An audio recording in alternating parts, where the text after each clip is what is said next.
Abay, malabo na nga aring aking mga minuminuhan din at kumupas na kaya naman aring at nagprint na nga ako ng panibago at nilalaminate ko na nga rin. Ang ganda nga nitong aking panlaminate at mura ko nga lang din ito nabili online. Pwede nga rin natin itong idagdag na negosyo dito nga sa ating tindahan. Pag bumili ka nga nito, may kasama na nga itong ilang pirasong laminating film. At napakadali nga lang din itong gamitin. Ilalaminate ko na nga aring minuminuhan na nakasabit at nang hindi na nga kumukupas. Ayan, pagkatapos ko nga ma-print at malaminate lahat, aring nga tinatanggal ko na nga aring mga picture ng menu na kumupas na. Yung iba nga kasi diyan ay nalaminate ko at yung iba nga ay hindi.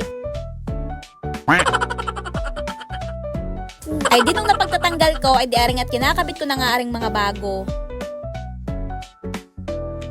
Ayan, at ikabit ko na nga lahat. Bali, hindi na nga pala ako nag-print ng footlong. Gawa ng lagi naman siyang hindi available. Tapos dito naman sa ating menu book, yung mga bago nga nating paninda ay wala nga din eh. Kaya aring nga at nag-print din ako at ididikit ko na nga laang din. Ayan, at ginupit ko nga laang arinang mali. Tapos nga, ayan nga, ay tetaypan ko na nga laang din. Bali, yung bago nga natin diyan ay aring ang fruit soda, yung ating alboruto package, yung ating barungi package, at yun nga ang ating cheesy fries. At kapag ka nga may gusto pa nga tayong idagdag, ay di gayon na nga lang din yung aking gagawin.